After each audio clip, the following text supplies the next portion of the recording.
안녕하세요. 네, 시험 모바일입니다. 정말 오랜만에 제가 영상 제작을 하게 되는데요. AI가 나온 이후로는 이런 영상이 더 이상 필요할까 이런 생각이 좀 들었어요. 근데 그래도 알고 있는 거를 좀 더 쉽게 알 수 있게 전달해 드리는 게 맞을 것 같아서 찍게 되었습니다. 네, 오늘 내용은 6G 시나리오 앤 리콰이어먼트입니다. PR 38.914고요. 그래서 이 문서가 업데이트가 됐습니다. 그래서 6G에 대한 요구사항에 대한 내용들이 있거든요. 그래서 관련해서 간단히 보고 가도록 하겠습니다. डि플로이먼트 시나리오는 이제 어떻게 우리가 구축을 하고 실제 사용을 하겠다는 내용인데요. 인도어 핫스팟 케이스가 있고 덴스 얼반이 있고 룰러 에어리아 그 다음에 하이스피드 트레인 그래서 HST 이렇게 보통 부르거든요. 에로 시나리오가 있네요. 그래서 이런 게 있고 그 다음에 인도 팩토리 그래서 INF 이렇게 있습니다. 근데 여기서 조금 인도 핫스팟, 댄서반, 그 다음 룰러, 하이스피드 트레인 뭐 이런 것들은 비슷한데 여기서 에로 시나리오 이런 게 좀 새로 만들어졌다고 보시면 돼요. 그래서 뭐가 달라졌는지 좀 볼게요. 그래서 예를 들어 하이스피드 트레인은 벨로시티가 500km/h가 5G에서는 최대였거든요. 근데 6G에서는 좀 바뀐다고 보시면 됩니다. 6G 같은 경우는 이제 그 익스트림 에러 시나리오가 생겨서 롱 디스턴스 그러니까 100km에서 300km까지 셀 레디어스에 대한 내용이 정의가 되었고요. LTE 때도 뭐 이렇게까지는 있었거든요. 그래서 이렇게 가능했는데 300km 셀 레디어스까지 나왔고 그 다음에 에어 투 그라운드가 생겼다고 보시면 돼요. 에어 투 그라운드가 1500km/h 스피드까지도 이제는 돼야 된다 뭐 이렇게 된다고 보시면 될 것 같아요. 항공기에서도 다 받는 그러니까 위성에서 위성 신호를 받는 이런 케이스라고 봐야겠죠. 그래서 위성 신호를 받는 항공기에서도 더플러 시프트의 영향을 차단하고도 갈 수 있는 정도의 성능이 돼야 된다는 게 만들어졌다고 보시면 될 것 같아요. 그래서 NTN은 적에도 위성이 있을 거고 그 다음에 GLO 위성 뭐 이런 것들이 있을 텐데 기본적으로는 지금 뭐 스페이스X가 하는 것들이나 이런 것들은 적에도 위성이거든요. 그래서 그런 것들까지도 내용이 같이 들어갔습니다. 그리고 좀 더 보면 기본적으로 많이 쓰는 댄스 얼반 같은 경우는 그 매크로셀이 200m 셀 반경이 한 200m까지 된다고 보시면 될 것 같고 인도어는 80%의 가입자들이 있고 그 다음에 20%의 아웃도어에 있는 이런 형태가 된다고 보시면 될 것 같아요. 그래서 주파수가 좀 많이 얘기가 되는데요. 주파수 같은 경우는 여기는 안 나와 있지만 한 700MHz에서 뭐 15kHz, 그다음에 30GHz 뭐 이런 것들까지도 유즈 케이스에 같이 내용이 있다고 보시면 될 것 같아요. 그 다음에 KPI를 한번 보면요. 여기서 좀 재미난 게 이제 좀 나오기 시작하는데요. 일단 스루프 같은 경우는 용어가 좀 바뀌었어요. Theoretical Peak Data Rate라 그래서 전에는 그냥 Peak Data Rate 이런 거였는데 이제는 Theoretical Peak Data Rate라는 이름이 생겼습니다. 그래서 DL 같은 경우에는 20GBps가 요구사항이었고 UL 같은 경우는 10GBps가 요구사항이었거든요.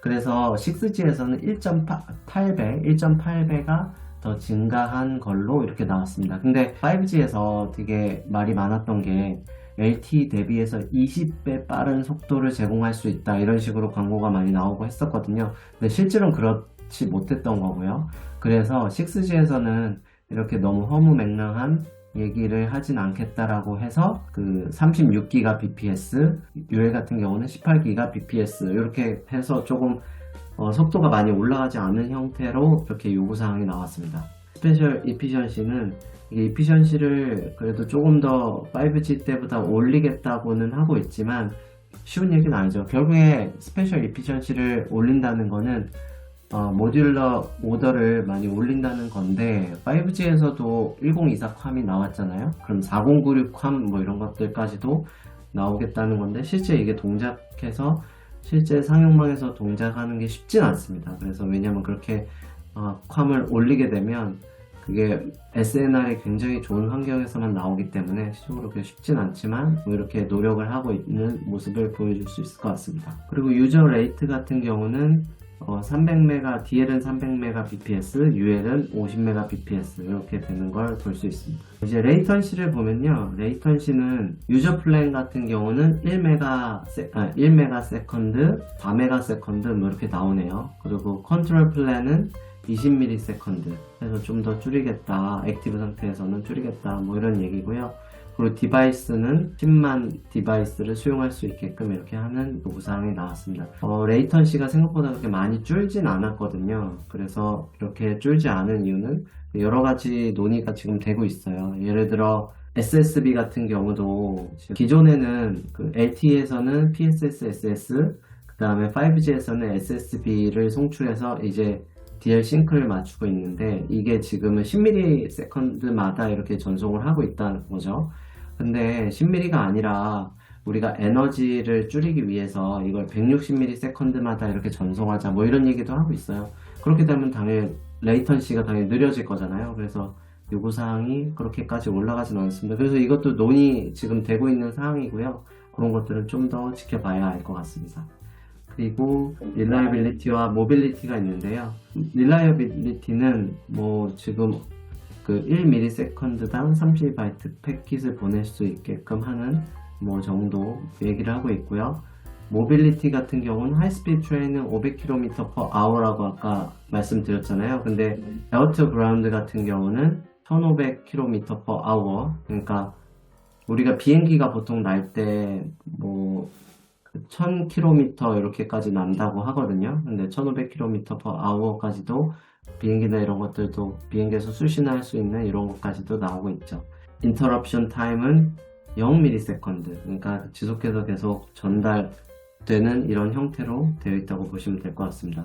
캐패시티 같은 경우는 포지셔닝은 계속 중요한 내용이죠. 포지셔닝이 돼야 가입자가 어디에 있는지 위치를 가장 알 수 있잖아요. 그래서 계속 포지셔닝에 대한 연구들은 계속 되고 있는데 셀 커버리지에서 기지국을 이용해서 포지셔닝을 줄이는 게 그렇게 쉽진 않거든요. 그래서 이런 것들이 계속 진행은 되고 있습니다. 그 다음에 센싱이 또 계속 얘기가 돼 있잖아요. 아이삭이라고 해서 센싱 관련된 아이템이 이제 6G에서는 하나의 새로운 아이템으로 등장하고 있어서 포지셔닝과 센싱을 이용해서 뭐 자율주행이라던가 아니면 핸드폰의 위치를 찾는다던가 뭐 이런 것들을 좀 더 손쉽게 할 수 있는 것들이 계속 얘기는 되고 있습니다. 그리고 중요한 밴드위스가 있는데요. 밴드위스 같은 경우는 회의에서 논의되고 있는 거는 지금은 스터디 아이템이 진행이 되고 있거든요. 릴리즈 20에서 스터디 아이템이 진행이 되고 있는데 지금 DL 같은 경우는 400MHz 대역폭이고 그 다음에 UL 같은 경우는 200MHz 대역폭으로 지금 얘기가 되고 있습니다. 그래서 거의 그렇게 갈 것 같고요. 그래서 그런 내용으로 계속 진행이 되고 있습니다. 그리고 에너지 이피션시 관련된 내용들은 계속 얘기가 되고 있죠. 아까 말씀드린 것처럼 액티브 상태에서는 다양한 에너지 세이빙 관련된 내용이 들어가고 있는데 기죽들이 사실 아이들 상태인 경우가 되게 많거든요. 이런 아이들 상태에서 얼마나 에너지를 줄일 수 있냐 관련해서 온디밴드 SSB를 보낸다거나 아니면 SSB를 늘린다거나 해서 그 적게 송출을 해서 에너지를 훨씬 더 줄일 수 있는 이런 내용들이 계속 진행되고 있다고 보시면 될 것 같습니다. 그 다음에 아키텍처를 좀 보면요. 우선은 6G 같은 경우는 더 이상 5G 때처럼 non-standard alone에 대한 게 요구사항이 없습니다. 스탠드 언론으로만 진행을 한다고 얘기를 하고 있어요. 5G에서는 사업자들이나 많은 요구사항이 있어서 non-standard 언론이 먼저 시작을 했거든요. 그러다 보니까 LTE와 5G가 같이 조합을 해서 사용하는 이런 형태가 되다 보니까 지금까지도 이어지고 있고 관련해서 되게 많이 복잡해졌죠. 그리고 그 관련된 옵션들이 너무나 많아졌기 때문에 굉장히 그 복잡도가 올라갔기 때문에 이런 것들을 줄이겠다. 그래서 복잡도를 최소한으로 하는 형태로 가겠다라고 얘기를 하고 있습니다. 그래서 스탠드 언론으로만 계속 얘기가 되고 있습니다. 멀티라 스펙트럼 쉐어링이 기본적으로 얘기가 되고 있는데요. 그러니까 6G는 스탠드 언론으로 사용을 하고 있지만 스탠드 언론이지만 5G와 같이 사용할 수 있는 예를 들어 그러니까 RU를 같이 사용하는 이런 형태의 구성들 왜냐면 저희가 6G에서는 코스트를 가장 줄이는 이런 형태로 해서 가려고 하고 있거든요. 그러니까 5G와 6G를 주파수를 쉐어하거나 이런 것들을 기본적으로 조금 가져가려고 하는 모습을 보이고 있습니다. 그리고 그 지금 가는 것들은 그 다음에 NB-IoT, EMTC, 그 레드캣 뭐 이런 것들이 계속 IoT 관련된 내용들이잖아요. 그래서 이런 것들을 20MHz까지 해서 얘네들은 그러니까 IoT 관련된 애들은 대역폭을 작게 해서 단말기의 단가를 낮추거나 해가지고 IoT는 계속 사용하는 이런 형태가 지금 얘기가 되고 있습니다. Structural Principle을 좀 볼 건데요. DOCU가 나눠진 형태, 그 다음에 CPUP가 나눠진 이런 형태를 지금 볼 수 있습니다. 그래서 DOCU가 합쳐져서 이렇게 가는 형태, 그리고 DOCU가 분리되는 이런 형태에 대해서 논의는 계속 하고 있고요. 그렇게 아직 결정되지는 않았다고 보시면 될 것 같아요.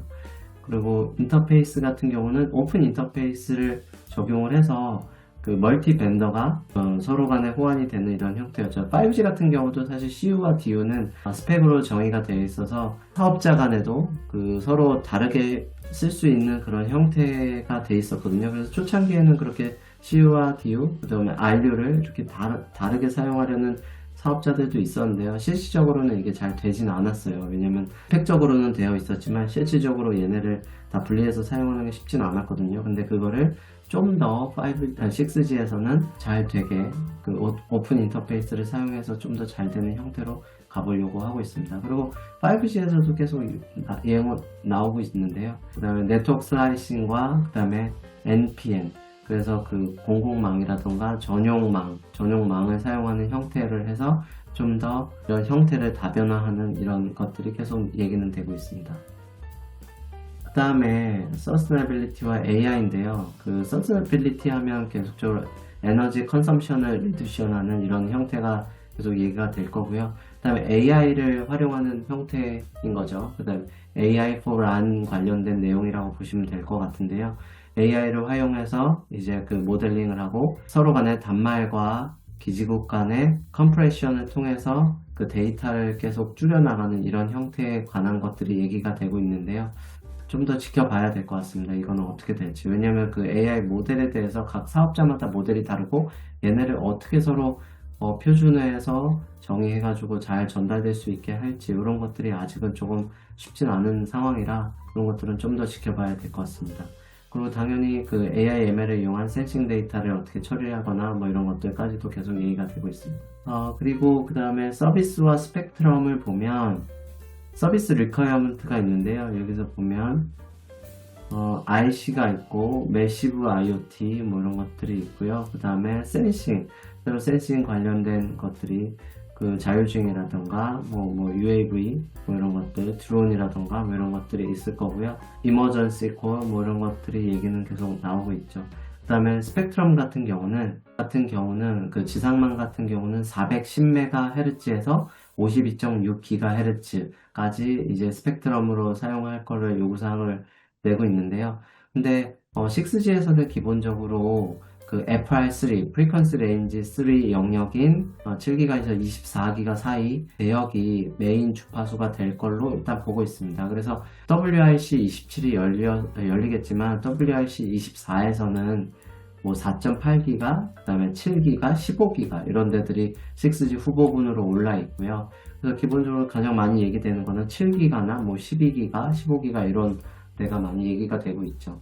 아무래도 한 7기가 대역이나 이런 데들이 기본적으로 6G에서의 기본 주파수가 되지 않을까 싶습니다. 왜냐면 5G에서 FR1 같은 경우는 대역폭이 100MHz였잖아요. 근데 이제는 400MHz 혹은 200MHz가 될 거니까 FR3 같은 경우는 뭐 200MHz 이렇게 될 수 있겠죠. 그래서 그런 데에서는 이제 대역폭을 올려서 쓸 수가 있으니까 그런 식으로 가는 형태가 되지 않을까 싶습니다. 그 밴드위스 스케일링은 20MHz 미니멈 for 디바이스라고 얘기를 하는데 뭐 요구사항에는 이렇게 돼 있는데요. 근데 지금 표준 미팅에서 진행되고 있는 거는 뭐 5메가, 3메가 이런 것까지도 지금 계속 얘기는 되고 있습니다. 왜냐면 룰러 에어샷, 그러니까 농어촌 같은 경우에 이렇게 훨씬 더 멀리 나가는 커버리지까지 사용을 하고 그 다음에 IoT 단말들 이런 것들을 사용을 할 수 있게 하기 위해서 뭐 이런 것들이 계속 얘기는 되고 있습니다. NTN Integrated, NTN은 5G에서도 그 위성 관련돼서 규격이 들어가긴 했거든요. 근데 이제는 단순히 NTN이 아니라 NTN과 TN, 그러니까 지상망과 위성이 같이 동조해서 사용할 수 있는, 같이 끊임없이 사용할 수 있는 것들이 지금 얘기가 되고 있고요. 그래서 관련돼서 요구사항이 계속 나가고 있습니다. 내용을 전체적으로 봤는데요. 지금 미팅이 계속 진행이 되고 있거든요. 미팅이 계속 진행이 되고 있고, 지금은 스터디 아이템입니다. 그래서 워킹 아이템은 아니고 스터디 아이템이 진행이 되고 있는데, 5G와 유사하게 웨이폼 같은 경우는 DL 같은 경우는 지금 5G와 동일하게 CPU OFDM이 사용이 될 걸로 보이고 있고요. 그 다음에 UL 같은 경우는 DFTS OFDM과 CPU OFDM이 다 얘기가 되고 있는데, DFTS OFDM을 좀 더 커버리지를 익스텐션 할 수 있는 이런 영역을 좀 더 논의를 해보자라고 해서 계속 진행이 되고 있습니다. 6G 시나리오와 리콰이어먼트에서 대해서 간단히 봤는데요. 그러면 제가 기회가 되면 다음에도 또 좋은 내용으로 전달할 수 있도록 하겠습니다. 네, 감사합니다.